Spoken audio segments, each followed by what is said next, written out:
Good morning students, and I am happy to welcome you all for today's botany class.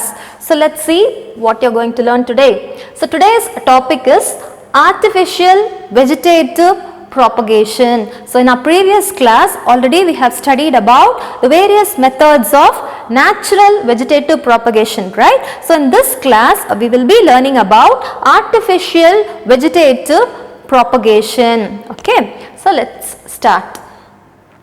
So before we learn about the methods of artificial vegetative reproduction, let's know what is it. What is artificial propagation? Before that, what is propagation? Propagation means multiplication. If there is one plant, if you are going to produce many plants out of that one plant, then you can call it as propagation. Okay, and you should know that propagation in artificial vegetative propagation is only man-made. What does it mean? Man-made means something which man makes. It does not happen naturally.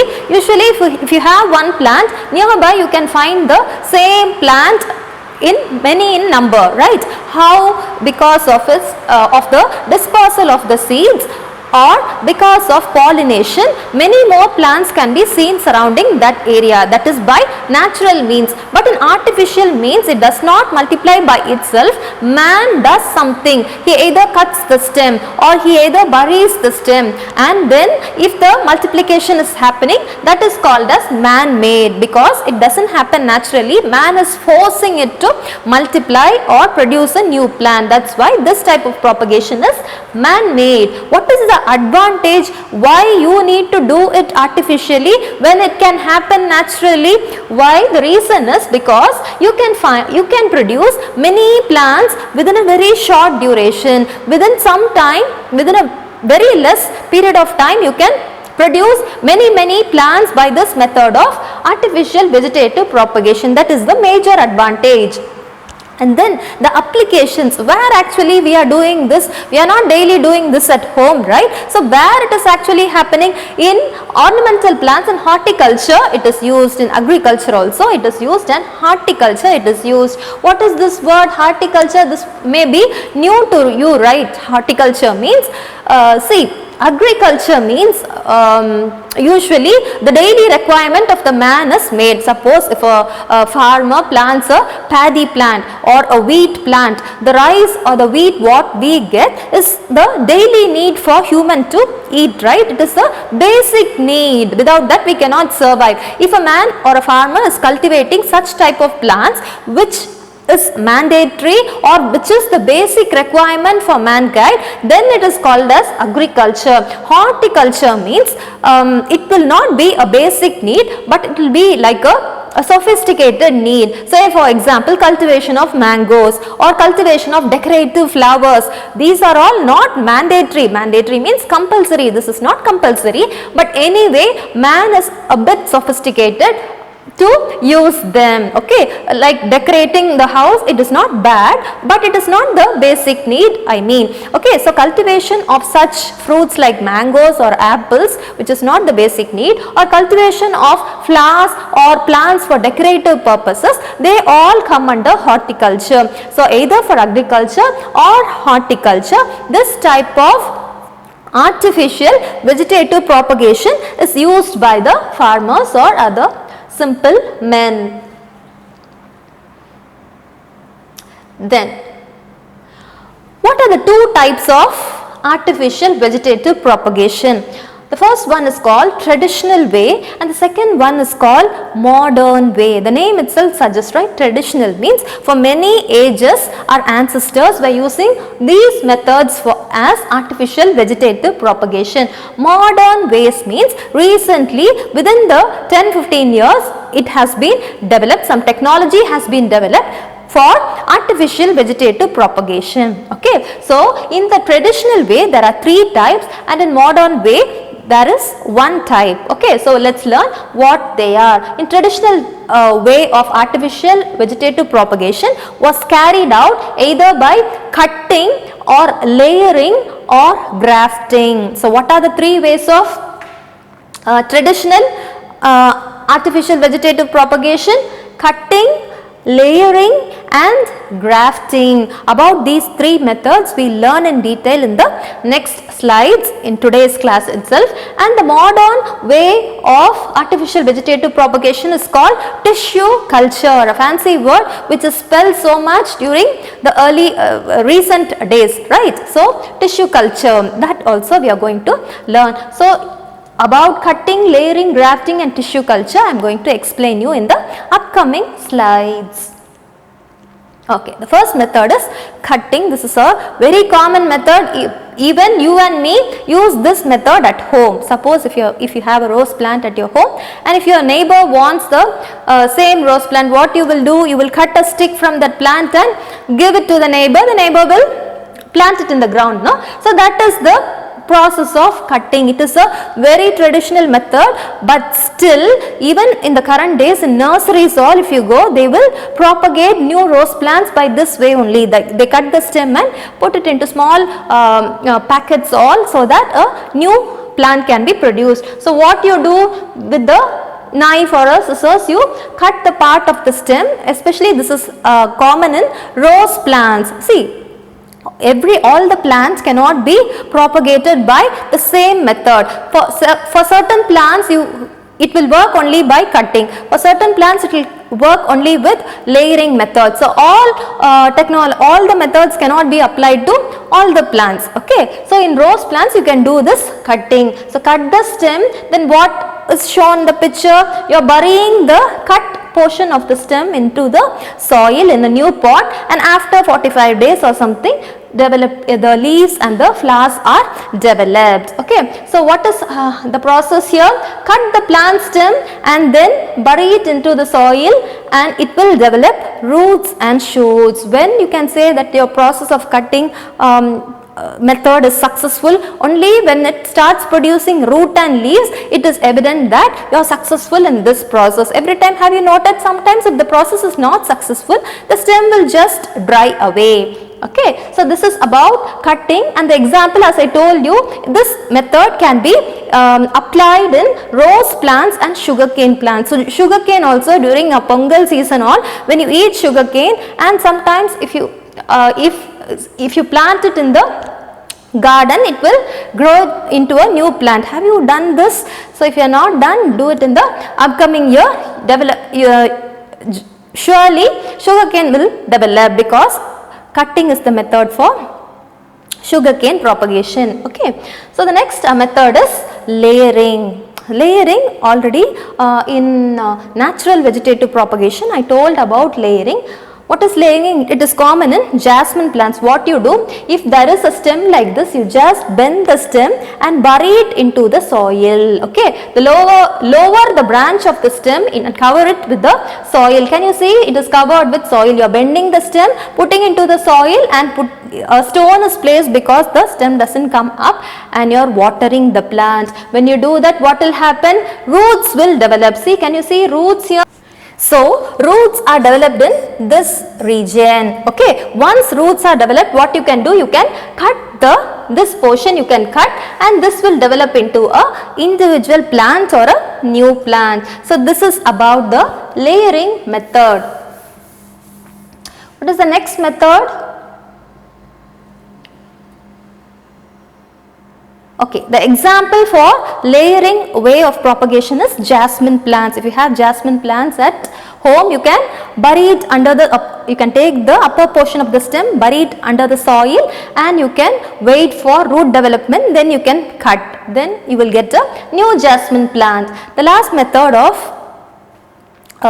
this type of vegetative propagation is grafting. Grafting, especially in nurseries, plants they sell in nurseries, in those places you can see grafting. What is grafting? See, first what you have to do is, you will have a parent plant. There is one plant, it is called a parent plant, and this portion is called the stalk. The stem of the parent plant is called as stalk. What you can do, if you want to mix two varieties only, we use grafting methods. Okay, so one variety you have, it is called as stalk, and the new variety you can take a portion of the stem from a different plant, and it is called as scion. S-C-I-O-N. Scion is from the Second plant, another variety what you want to attach, that is called scion. So what did I tell you? The parent plant's stem is called as stalk and the new plant's stem is called as scion. Okay. So what you are going to do? You are going to attach both and tie nicely with the cloth or plastic sheet. You can tie both of them together. So if you leave as such for some days, it will stick to each other and it will start developing leaves. Okay, if it starts developing, if the leaf grows or the branches grow, it means you are successful. And the new plant, no, so this is one plant and this is the second plant, you join together and a new plant is developed, and this will produce a third variety of a good variety, a combination of this plant and this plant's variety will be produced in the third variety. Okay, this is especially done in mangoes. So two variety mangoes, they join like this to get the good qualities of both the varieties. Okay, so the lower part I told you, it is called the stalk and the upper part is scion.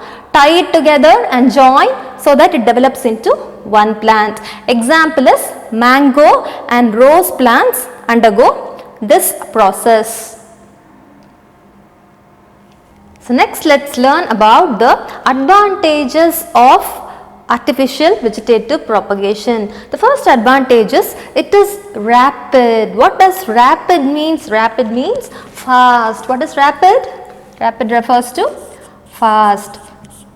Quickly you can produce many plants from a single plant. It is easy. So just to cut a stem and put it into the soil is easy, right? It's not a difficult task. And then it is very cheap because you spend nothing. You just take the parent plant, you cut the portion of the parent plant and transfer it to the soil. You spend nothing on it, so it is very cheap. When compared to the seeds, it is cheaper. See, if you need seeds, all you have to spend money and buy good seeds, and then only you have to sow, and also all the seeds may not germinate. Okay, so that is all a disadvantage of using seeds. But here in vegetative propagation, without spending so much, you can propagate or multiply the plants. So this is the first advantage. The second advantage is they produce flowers of superior quality. So if the parent plant is good, if you take a stem and if you plant it in the soil, the new plant is also going to produce the same quality as the parent. Superior means very good quality flowers you can get. And also ornamental plants like rose and carnation. See, this is the carnation flower and rose, right? So these are all ornamental flowers, which plants, which means they produce decorative. To look at it, it is very beautiful. To decorate the house, all we use, right? So it is an ornamental plant. Rose and carnation are ornamental plants. Mainly this artificial vegetative propagation is used for the multiplication of ornamental plants. And one more advantage is the desirable characters can be preserved. What does this mean? As I told you, in the reproduction of plants, this property, desirable characters preserved means if you have a plant, if you need to maintain the same plant for many generations, or if you want to take it over for many centuries, you can go for artificial vegetative propagation. When you produce multiple copies of the same plant, the plant cannot. See, if you have a plant, it may live for 5 or 10 years and it will die, right? So before it dies, if you make many copies of it from the parent plant, if you cut many stems and produce new plants like this, if for many generations you can maintain the same species. That is why it is called preserved. You can preserve the same species without becoming extinct or endangered. Otherwise, they will vanish off from the earth in no time. So it is good to maintain the species. There are also equally disadvantages because of this artificial vegetative propagation. You have many negative aspects also. What are they? Unwanted characters, if it is present in the parent, cannot be eliminated. Suppose if the parent plant has some unwanted character, say for example the fruit size is very small, the mango size is so small. If you are taking such a plant and going for vegetative propagation, obviously the new plant also will have the same negative character what the parent had, that is undesirable character or unwanted character is carried on to the next generation also. Some parents may be deceased. If the parents is deceased, the offspring, the new plant will also be deceased. This is one more negative character, and subsequent generations have less vigor. What does this mean? See, if a plant is growing from a seed, it will have vigor character, means it is so active plant with all positive characters. Suppose if you are having a rose plant and if you are taking it to the next generation, that is you cut a stem and plant it to the soil and one more plant you will get. Like this 100 times if you cut and if you continue to do with the same plant, no, at some point the quality of the flower will not be good. The plant is not active or it is not fully potential. All negative characters start to pop up after many times you cut or transfer into a new plant. Okay, it will become less vigor, which means the potential will become less. Okay, it may not produce good flowers in the case of rose. Easily attacked by bacteria or fungi. The leaves, no, the plant which are transferred to many generations with the same vegetative propagation method will easily be affected by bacteria or fungal diseases. This picture shows one of the infected leaves. Like this, easily the diseases will be attacking that kind of plants which have undergone vegetative propagation. So, these are some of the disadvantages of artificial vegetative propagation used by traditional methods. So, nowadays you have a very good advanced technique called as tissue culture. Have you ever heard this word called as tissue culture? This is a method of cultivating plants inside a lab. How can you cultivate plants inside a lab? This is a very good technique and recent technique. Why it comes under modern technique is because if you have a small portion of the parent plant, you call it as mother plant, okay, or the portion of the plant can be called as explant. Suppose if you are taking one leaf, this is called the explant. Can you see, or I'll use another color? So, what is this called? Explant. What is explant? Explant means the portion of the plant what you are going to use for propagation or multiplication is called explant. So, this plant is the parent plant from where you are taking. That main advantage of tissue culture is, say for example, with one leaf you can produce many plants at the end of the process. You can have only a portion of stem and again you can generate many plants out of that one portion of the stem. Like that, it is so advantageous because number one is you need only one small plant material. Even in the case of traditional methods, you cut a bigger portion of the stem and then only you try to multiply it, right? Whereas in this case, if you have a small bit of leaf or small bit of stem also, you can produce many plants out of that. How is that possible? What is happening? I told you with what you are going to process, that is called the explant. In this example, a leaf is taken. Okay, so what you are going to do? You are going to cut this leaf into small bits. Can you see? There are small bits of leaves here. So, cut them into small bits and you can transfer it into media, a nutrient media. Nutrient media is an artificial media resembling the soil with nutrients. So, you are not going to use soil here. Instead of that, you are going to use some agar, a substance which is used in tissue culture.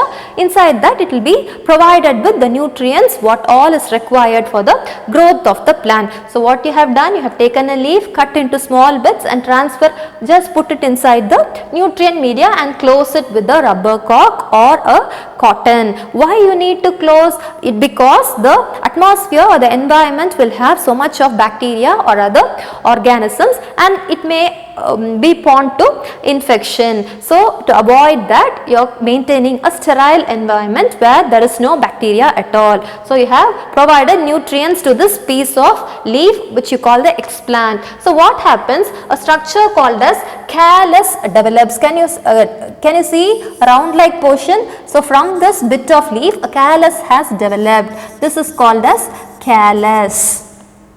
So this callus, after many days it will be developing into a plant. See, can you see a small plant here? It has leaves as well as it has roots. Can you see? And this is called as plantlet. This small plant is called the plantlet. So from explant you have transferred it into a media and it develops into a callus, and the callus after some days of incubation will develop into plantlet. Then what you are going to do? You are going to transfer it into soil. So into soil if you transfer, it will grow like the normal plants. Not only one callus, here in your book one callus is shown, but actually you get, if it is a big Petri plate is, this is a test tube, right? Petri plate is like this. Okay, so it is a dish like structure. So if at all you put many explants in Petri plates, it will be developed into many callus, and from many callus you get many plants. So just from small bits of leaves, one leaf, even one full leaf will not be used. Okay, out of that you can get many number of plants. How many callus develops, that many plants can be developed. This is a very advanced method which is used in the current days. So recently people go for this because exact like Xerox copy, you will get clones, multiple copies exactly like the parent plant. So this is the advantage of tissue culture technique.